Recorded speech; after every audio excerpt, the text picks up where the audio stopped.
Happy Veterans Day weekend, everybody, my fellow Americans, Nez Nation. Are you still feeling the buzz? Are you still feeling the high that we actually got our country back? I want to say this before we get into today's amazing video. Stick around. You're not going to want to miss this.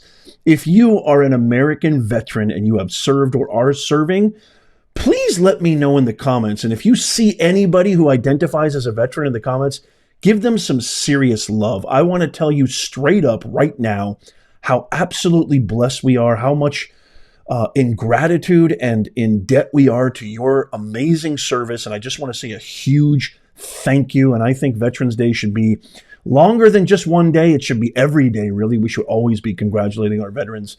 But a huge, huge thank you from everybody here at Nez Nation. We love you, and we will forever honor you as best as we can. RFK Jr. just said that this amazing, powerful, unbelievable proclamation in this video by our president, Donald J. Trump, earns him a space on Mount Rushmore. So when somebody like that says something like this, I would highly recommend we pay very, very close attention. Let's check this out. Have free speech, then we just don't have a free country. It's as simple as that. If this most fundamental right is allowed to perish, then the rest of our rights and liberties will topple, just like dominoes, one by one. They'll go down. That's why today I'm announcing my plan to shatter the left-wing censorship regime and to reclaim the right to free speech for all Americans. And reclaim is a very important word in this case because they've taken it away. In recent weeks, bombshell reports have confirmed that a sinister group of deep state bureaucrats, Silicon Valley tyrants, left-wing activists, and depraved corporate news media have been conspiring to manipulate and silence the American people. They have collaborated to suppress vital information on everything from elections to public health. The censorship cartel must be dismantled and destroyed, and it must happen immediately. And here's my plan.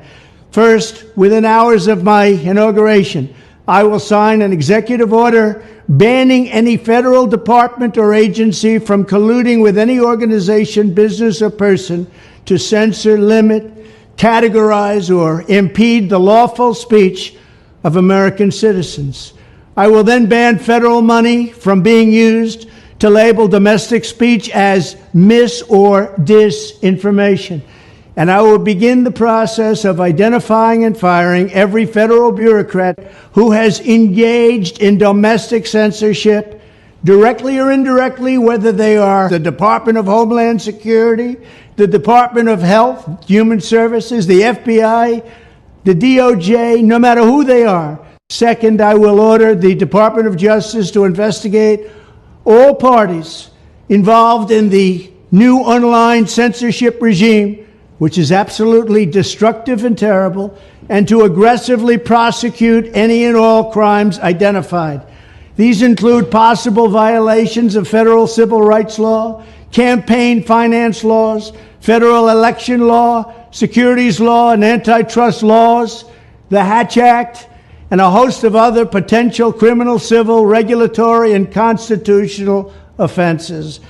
To assist in these efforts, I am urging House Republicans to immediately send preservation letters, and we have to do this right now, to the Biden administration, the Biden campaign, and every Silicon Valley tech giant, ordering them not to destroy evidence of censorship.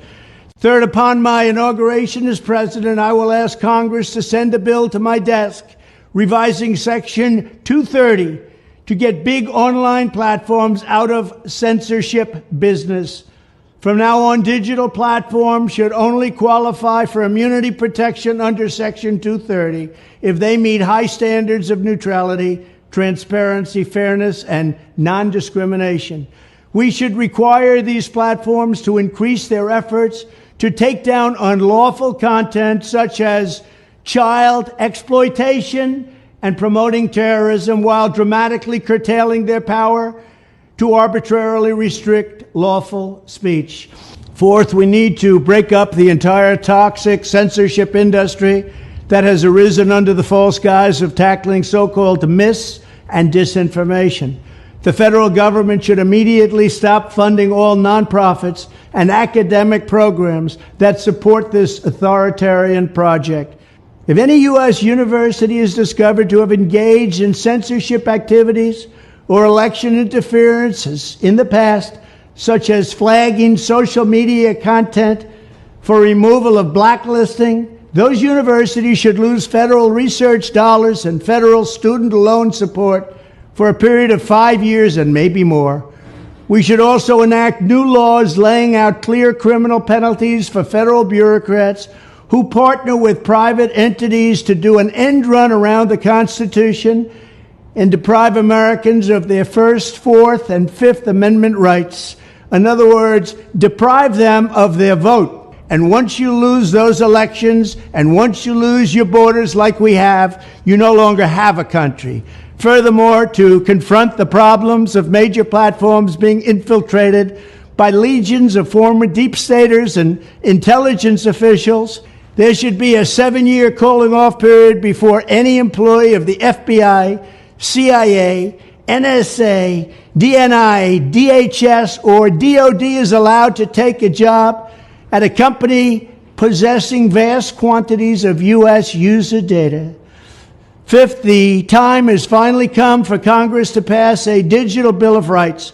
This should include a right to digital due process. In other words, government officials should need a court order to take down online content, not send information requests such as the FBI was sending to Twitter. Furthermore, when users of big online platforms have their content or accounts removed, throttled, shadow banned, or otherwise restricted, no matter what name they use, they should have the right to be informed that it's happening, the right to a specific explanation of the reason why, and the right to a timely appeal. In addition, all users over the age of 18 should have the right to opt out of content moderation and curation entirely and receive an unmanipulated stream of information if they so choose. The fight for free speech is a matter of victory or death for America and for the survival of Western civilization itself. When I am president, this whole rotten system of censorship and information control will be ripped out of the system at large. There won't be anything left. By restoring free speech, we'll begin to reclaim our democracy and save our nation. Thank you, and God bless America. Hold on a second. I need to drink some water. Wow. Wow. Triple, quadruple, wow, wow, wow, wow, wow. I don't know if you realize how monumental this is for independent media companies, for citizen journalists, for actually following the Constitution and really upholding without all the bureaucratic, nightmarish red tape by administrators and fake politicians and oversight committees and Ministry of Truth committees and content moderation factions. This is absolutely huge. And I want to, this is, I mean, it's almost, I'm going to cry right now because it's that big, folks. It's that big. And I agree with Robert F. Kennedy Jr.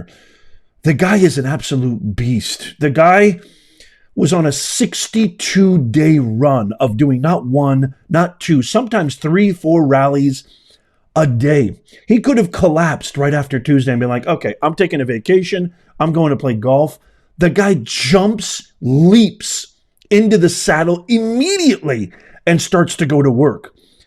He's already had a phone call with Putin. Peace talks are in order. He's already talked with Prime Minister of Israel.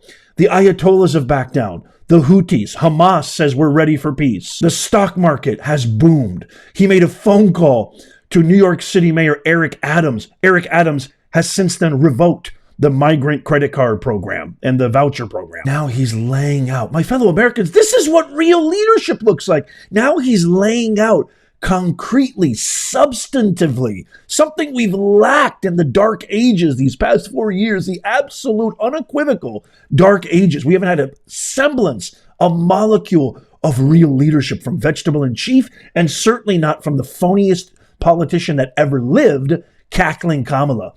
Now he's laying out plan after plan, going after the deep state, going after this transgender woke ideology of infiltrating all children in schools, giving them puberty blockers before the age of consent without knowing what the long-term healthcare ramifications are. This free speech proclamation is, I think, bigger than all of them. Why? Because as I've said before, and notice there's two words he used very, very poignantly. He used the word law, we're following the law, and two, the Constitution. I'll talk about that more in a second. The only reason citizens our fellow Americans, got any semblance of real factual knowledge in this election cycle is because of independent media, is because Elon Musk bought Twitter, turned it into X. It is, I've said many, many times, the last bastion of free speech in the entire world, in the online ecosystem specifically, ever since he bought it in the last 4 years. Now, with Trump now taking this initiative and taking a firm stance against the attack and content, unfavorable collusion and content moderation against independent media companies like myself and so many others, I might actually be able to say what I want to say on YouTube. Free speech is everything. The ability to express yourself is everything. The ability to have a freedom of press is everything. The ability for you to voice your opinion and voice doesn't mean you can spread lies. You can't yell fire in a crowded theater. You can't defame, as we learned in the, very concretely in the Johnny Depp Amber Heard trial. He won. I mean, I don't know how many millions of dollars, I forget, because she defamed him. You can't spread lies, but you should have the ability to always, that's what makes this country amazing, express yourself freely. You want to call me a bucket of manure? You have every right to say that. And I, as a human being who's in power of my own thoughts, perceptions, my own actions, have the ability to either take you seriously or not, or actually exercise what the true sovereignty is, critical thinking. This whole Russian collusion BS, the Russians are interfering, they're interfering. This is all propaganda from the now decaying legacy live stream media. I don't call them mainstream media anymore because I had a great audience member on X call this. I forget who you are. I want to give you credit. I apologize. But we don't call them the mainstream media. We call them the lies stream media. And as a matter of fact, they have repeatedly said that, and I shared a video of this very recently, they've repeatedly said that we need to shut down Twitter. We need to shut down these online social media platforms. We need to shut down Elon Musk. They're going after Elon Musk. Now, ask yourself why. Why are they going after Elon Musk? When actually, if you look at the actual statistics, they call it a right-wing propagandist platform. There's actually more Democrats posting. There's more left-leaning accounts posting on X than there are right-wing accounts, supposedly right. I'm not even a right-wing account. I call myself a constitutional centrist. But they want to attack free speech because why? They said it very boldly and very clearly. John Kerry has said it. Others have said it. Obama said it. MSNBC, the entire live stream media has said, we lose control. Pelosi has said this. We lose control. Hillary Clinton just said this very recently. They will lose control if they can't shut down people like me, people like Elon, platforms that actually uphold the First Amendment, that actually uphold the Constitution, that actually uphold the law, my fellow Americans. This is beautiful. This is why I want to cry. This is why, as a father, husband, patriot, as somebody who loves God, thank you, God. Thank you, God, so much. It's unbelievable. Being persecuted for simply expressing your God-given right, your constitutionally allotted right. This is what this is why This brilliant composition, the most brilliant composition known to mankind, the Constitution, was written by some of the most amazing human beings that ever existed. Thoughtful, prescient, seers that have ever walked the earth, because they knew if there is no free press, if there isn't the right to free speech, the tyranny of King George and tyranny in general will grow like a cancer and envelop the entire globe, and there will be no checks and balances. There will be no pushback. There will be nobody to be held accountable. Wow. I'm absolutely blown away. Thank you, Mr. President. Thank you, our president, President Trump. Thank you so, so much. And I vow to you, Mr. President, I vow to you, my fellow Americans, Nez Nation, I will never stop. Because the tyranny that could fester, that could grow, is always out there. Tyrannical minds create tyranny-style initiatives and legislation and initiatives. And if there is nobody like me, if there isn't actual people to push back, they will win. And we can't let that happen. I ask you to join me. Let me know what you think in the comments down below. I can't wait to hear your thoughts on this. Let me know. Again, happy Veterans Day weekend. If you're a veteran, let me know in the comments down below. And everybody, please shower them with love and gratitude. We love you guys so, so much and appreciate you to no end. Check out these videos coming up on the screen right here. If you haven't seen them, they're amazing. I just posted them. Tap my face right there to subscribe. It's free, or follow me wherever you're watching this. And in the pinned comment is our free newsletter. It's free. Sign up so you never miss out. And as always, may God bless you and may God bless America. I'll see you soon.